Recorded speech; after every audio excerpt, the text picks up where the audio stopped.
तो क्या करूं?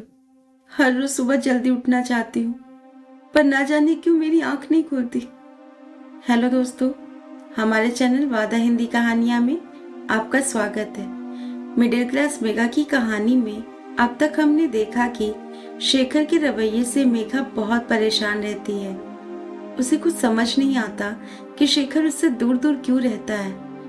चलिए इस कहानी में आगे चलते हैं। शेखर के जाने के बाद मेघा बहुत उदास रहती है। उसे कुछ भी अच्छा नहीं लगता। ना तो घर के काम करने का उसका दिल करता है और ना ही अपनी माँ से बात करने का मन होता है। वो पूरे दिन उदास रहती है और यही सोचती है, शेखर मेरे साथ ऐसे बिहेव क्यों करता है? क्यों वो मुझसे बात नहीं करता? क्यों वो मेरे साथ टाइम स्पेंड नहीं करना चाहता? क्या उसे मैं पसंद नहीं हूँ? या फिर मेरा लेट उठना उसकी नाराजगी की वजह है? बस वो मुझे दिखाना नहीं चाहता, या फिर कोई और वजह है? तभी मेघा मन ही मन सोचती है कि कल से वो लेट नहीं उठेगी।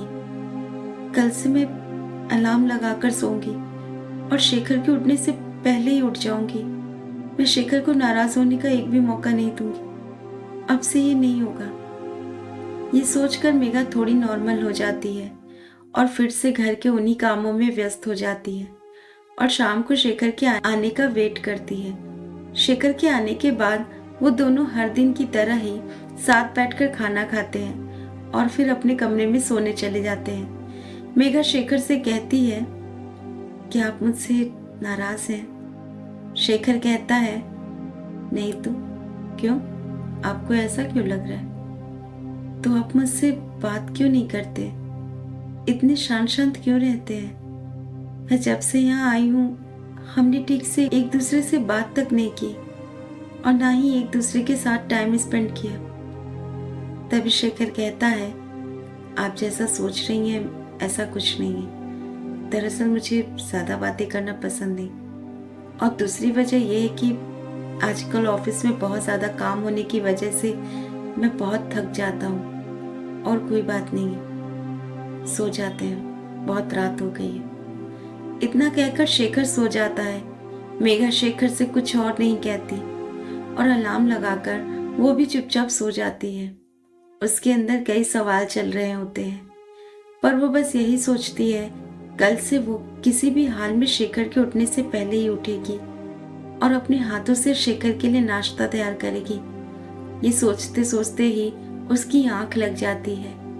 अगली सुबह फिर से वही होता है जो हर रोज होता आया है।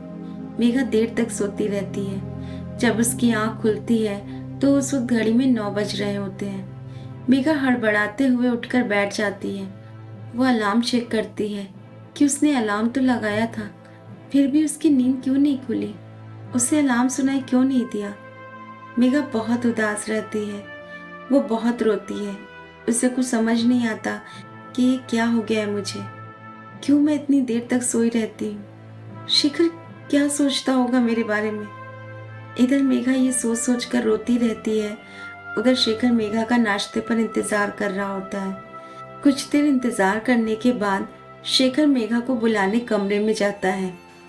शेखर मेघा से पूछता है, क्या हुआ, रो क्यों रही हो? तभी मेघा कहती है, तो क्या करूं, हर रोज सुबह जल्दी उठना चाहती हूँ, पर ना जाने क्यों मेरी आंख नहीं खुलती। क्यों मैं इतनी गहरी नींद में सो जाती हूँ? तुम क्या सोचते होगे मेरे बारे में? इतना सुनते ही शेखर मुस्कुरा देता है और कहता है, इतनी छोटी सी बात पर इतना रोने की क्या जरूरत है? मैं ऐसा कुछ नहीं सोचता। चलो तैयार होकर नाश्ते के लिए आ जाओ, मैं तुम्हारा वेट कर रहा हूँ। ये कहकर शेखर चला जाता है।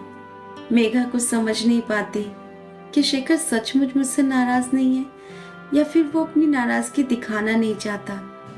क्या सच है? क्या शेखर जैसा दिखता है वो सचमुच वैसा ही है, या हकीकत कुछ और है? उसे मुझ पर गुस्सा नहीं आता? वो मुझ पर गुस्सा क्यों नहीं करता? कहीं ऐसा तो नहीं कि वो अपने गुस्से पर कंट्रोल करने की कोशिश कर रहा है? वो इतना नॉर्मल कैसे रह सकता है?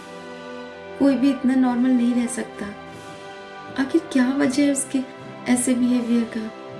वो ऐसा क्यों है? मेघा बहुत सोचती है, मगर उसे उसके किसी भी सवाल का कोई जवाब नहीं मिलता। उधर शेखर मेघा का वेट करता रहता है, मगर मेघा चुपचाप अपने कमरे में बैठी रहती है। काफी देर इंतजार करने के बाद शेखर मेघा से कहता है, मुझे देर हो रही है, मैं ऑफिस जा रहा हूँ, तुम नाश्ता कर लेना। ये कहकर शेखर चला जाता है। मेघा उससे कुछ भी नहीं कहती। एक तरफ सुबह लेट उठने की वजह से मेघा का मूड खराब रहता है, तो दूसरी तरफ शेखर का ये रवैया उसे कचोटता है। मेघा पूरे दिन उदास और परेशान रहती है। वो क्या करे, उसे कुछ समझ नहीं आता। एक अजनबी शहर में एक अजनबी के साथ वक्त बिताना उसके लिए आसान नहीं होता। पूरे दिन एक घर की चार दीवारी में कैद रहना मेघा के लिए किसी सजा से कम नहीं। जब मेघा को घुटन सी होने लगती है तो वो अपनी माँ को फोन करती है और उन्हें सारी बात बताती है। सुबह लेट उठना, शेखर का ये रवैया, सभी बात वो अपनी माँ से कहती है। मेघा की माँ उसे समझाती है और कहती है, बेटा, किसी किसी को थोड़ा वक्त लगता है और अभी अभी तो तेरी शादी हुई है, तू चिंता मत कर, सब ठीक हो जाएगा। उसे थोड़ा वक्त दे, हो सकता है काम ज्यादा होने की वजह से वो थोड़ा परेशान हो। और बात अगर तेरे लेट उठने की है तो कभी कभी जगह बदल जाने की वजह से ऐसा होता है। उदास रहने या परेशान रहने से कुछ नहीं होगा। शेखर जब तुझे कुछ कहता नहीं है, उसे तेरे लेट उठने से कोई परेशानी नहीं है, तो तू इतनी चिंता क्यों कर रही है? समय के साथ धीरे धीरे सब ठीक हो जाएगा। मेघा को अपनी माँ से बात करने के बाद थोड़ा अच्छा लगता है। उसका मन थोड़ा शांत होता है। उसे अपनी सुबह के बर्ताव पर बहुत अफसोस होता है। वो शाम में शेखर के आने का इंतजार करती है और उसके आने के बाद वो शेखर को सॉरी कहती है। सॉरी, वो सुबह मेरा मूड थोड़ा अपसेट था, इसलिए मैंने तुमसे ऐसे बात की, सॉरी।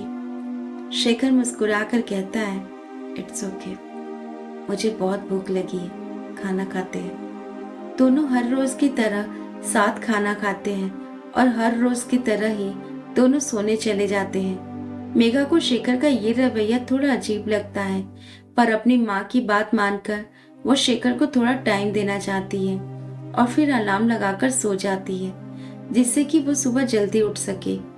क्या मेघा अगली सुबह जल्दी उठ सकेगी या हर रोज की तरह वो कल भी लेट उठेगी?